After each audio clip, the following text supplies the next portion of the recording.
Caras, anotem o que eu vou falar aqui pra vocês. O segundo episódio da segunda temporada de The Last of Us, daqui a um tempo, não agora, mas daqui a um tempo, quando passar o alvoroço, quando a poeira baixar, esse segundo episódio vai ser lembrado, sem dúvida alguma, como um dos melhores episódios já feitos pra uma série de TV. É isso que a gente acabou de assistir. E é sobre esse episódio que eu queria falar nesse vídeo aqui. Bora lá. Falar da série de The Last of Us, tanto da primeira temporada quanto da segunda, é inevitavelmente fazer inúmeras comparações com os jogos, né? Muita gente considera tanto um quanto dois jogos fechados, redondos e perfeitos, mas assistindo principalmente essa segunda temporada agora, esse início de segunda temporada, dá pra perceber que existem coisas que poderiam ser melhoradas, mesmo os jogos sendo obras de arte e o 2 pra mim sendo praticamente perfeito. Mas eu consegui observar que nessa segunda temporada eles conseguiram pegar pequenos defeitos, pequenas coisinhas que poderiam ser manobradas e transpostas para outros locais que deixariam a história mais amarrada, beirando a perfeição. Uma coisa que muita gente estava reclamando, né, antes mesmo do episódio passar, e eu comentei isso até no Twitter, é que não gostei porque é a Dina que vai estar com o Joe e não vai ser o Tommy. Mas eles fizeram esse malabarismo, digamos assim, esse remanejamento de personagens de uma maneira muito positiva, pelo menos no meu ver, né? Eles colocaram ambos os personagens, Dina e Tommy, em locais que justificam muito mais as ações deles depois desse episódio, depois do que acontece aqui. Primeiro, vamos falar um pouco do Tommy e as principais diferenças em relação ao jogo. No jogo, a grande ameaça, sem dúvida alguma, é a Abby e o grupo dela, né? O que eles fazem com o Joe, que a gente já vai comentar mais pra frente. Mas Jackson, por si só, não enfrenta nenhuma outra grande ameaça externa. A história do jogo é um pouco mais contida no universo das personagens principais. E aqui eu acho que deixar o Tommy dentro de Jackson não só reforça que ele é uma liderança ali naquele local, como também explica melhor o motivo dele não ir atrás do grupo da Abby também.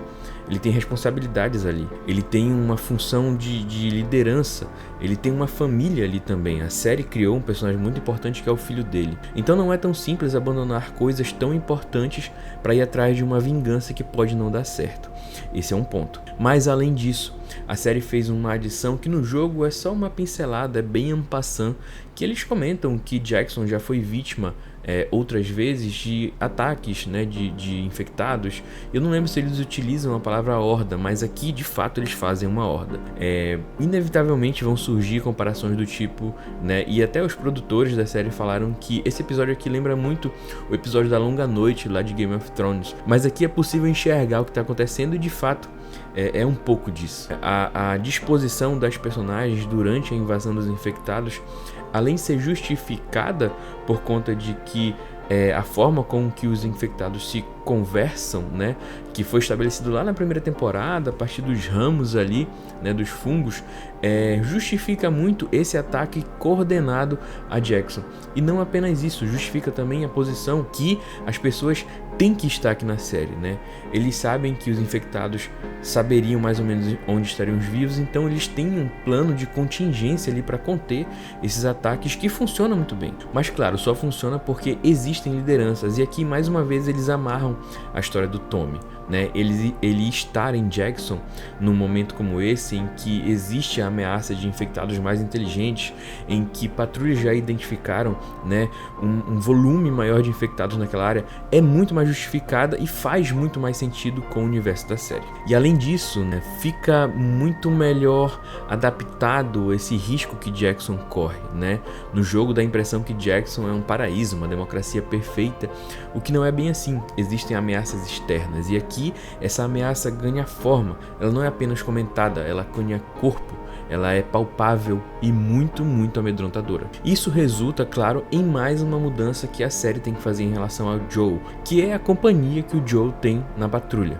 No primeiro episódio a gente vê ele falando que a Dina trata ele muito bem, o que dá indícios ali de que eles têm uma relação bem amistosa, amigável, e que justifica a Dina estar com ele na patrulha. Afinal, ela tem um interesse romântico na Ellie, que é a filha dele, ela se dá bem com ele, a gente vê que eles têm uma boa relação no episódio anterior, e assim, é dito lá que ele queria deixar ele dormir, né? Eles se acertaram na noite anterior e é natural um pai deixar a filha dormir. Enfim, era pra Ellie estar ali, mas acaba que a Dina vai porque o Joel tem uma boa relação com ela. E eu acho que isso prepara muito bem o terreno pro que vem a seguir, porque se no jogo a Dina vai só por conta da Ellie, na série talvez ela tenha uma motivação a mais. Ela tava junto com o Joel na hora, ela viu o rosto das pessoas, ela escutou os nomes e além disso, ela tinha uma boa relação com ele, ela tinha uma afinidade maior e ela estava presente. Isso torna muito mais pesado e muito mais justificável ela ir nessa jornada junto com a Ellie. Então, para quem estava reclamando que trocaram o Tommy pelo Joel, aqui a gente tem duas justificativas muito fortes para essa troca ser feita, né? O Tommy exercer um papel de liderança e não sair depois também é justificado porque ele precisa exercer esse papel em Jackson, que vai precisar se reconstruir. E a Dina ir também é melhor justificado na série, porque ela estava lá, ela ouviu os nomes, ela viu os rostos, então ela ajuda a Ellie a identificar melhor, porque a Ellie chega num momento ali de maior tensão, talvez ela não se lembrasse, e a Dina tem maiores detalhes e mais motivos para ir junto aqui na série. Eu arrisco dizer que nesse ponto eles fizeram melhor aqui. E então, inescapavelmente, a gente chega no grande ápice, diria, dessa primeira parte, ou no grande gatilho que dá força motriz para tudo que vai acontecer na série a partir daqui, né? A cena da Abby, enfim, chegando com o Joe no chalé, imobilizando ele, inutilizando e depois fazendo acontecer o plano dela, é de uma visceralidade muito grande. No jogo é bastante pesado também e tem uma carga dramática bem grande, inclusive por conta da imponência física da Abby, né, no jogo. E aqui, mesmo que a imponência física não exista, né, a atriz é bem menor que o Pedro Pascal, ela é uma menina muito mais parecida com a Ellie, né, aqui, o que fica um paralelo, né, mas a entrega interpretativa da atriz, né, o peso que ela deu no olhar, nas palavras, na interpretação em si, caras, eu acho que nesse quesito eles fizeram muito bem. Eles suplementaram e substituíram muito bem a imponência física da Abby por uma atuação muito mais carregada, muito mais pesada, de visceralidade, de ódio, de motivos e de sentimento. E a cena ficou muito parecida, mas eu diria que aqui ela faz melhor em alguns pontos, né? Tanto na parte de entregar o acontecimento em si, mas também dos detalhes pequenos do discurso da Abby, mas principalmente depois, quando a Ellie chega, a cena é mais crua, né? A Ellie vê de fato, a câmera mostra e foca a Abby realizando um ato muito pesado e cruel. E deixar a Abby ali acordada, né, não tirar a consciência dela, é de um entendimento do roteiro muito apurado. A Ellie rastejando, chegando até o Joe, tirando o taco e se encostando nele, é de uma tristeza tão forte. É um momento que eu tava esperando ver aquilo, eu achava que eu tava preparado, mas eu afinal não tava. Foi de novo uma cena muito pesada, me chocou. Eu tô mal, acabei de assistir o episódio, eu tô mal gravando isso daqui. Cara, é muito pesado se apegar a esses personagens, assistir a jornada e depois se despedir do Joe de uma maneira tão trágica. Então eu acho que se no jogo foi bem feito, a gente sente isso. E se na série a gente sente também, é porque na série também foi bem feito. Então eu acho que a cena ficou mais visceral.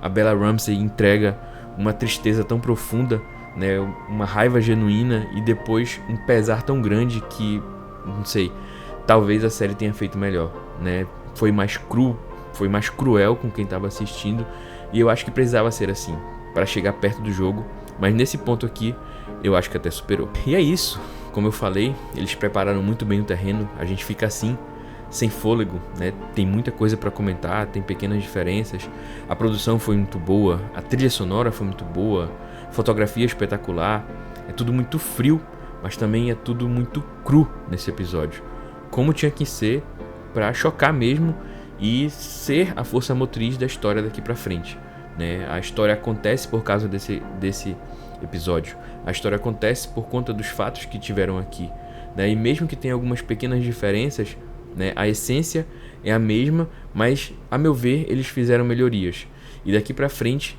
é só ladeira abaixo, mais profundo, tem que ser mais visceral, tem que ser mais cruel e tem que fazer a gente sensibilizar com uma personagem que pra gente já é vilã. Se no jogo foi difícil, talvez na série a missão seja bem mais árdua, porque eles mostram o motivo, né, mas eles são mais viscerais em mostrar também as consequências dos atos do Joel. E agora eles têm uma árdua missão de mostrar não apenas a jornada de anti-heroísmo da Ellie, mas também a jornada para chegar no anti-heroísmo da Abby. E uma coisa, um pequeno detalhe que eu notei aqui é que eles fizeram, né, a ambas as personagens perder os pais com a mesma idade, né? No episódio passado a gente vê a Ellie se gabando de já ter 19 anos, ser maior de idade, e aqui a Abby fala que ela perdeu o pai quando tinha 19 anos. Então eles fazem um paralelo e aproximam ainda mais essas duas personagens que desagam em jornadas muito parecidas. E caras, eu tô ansioso pra ver o que vem daqui pra frente. Pra mim, episódio excelente, nota 10. Não tem mais muito o que comentar, talvez eu esteja esquecendo um detalhe ou outro, mas pra mim foi excelente.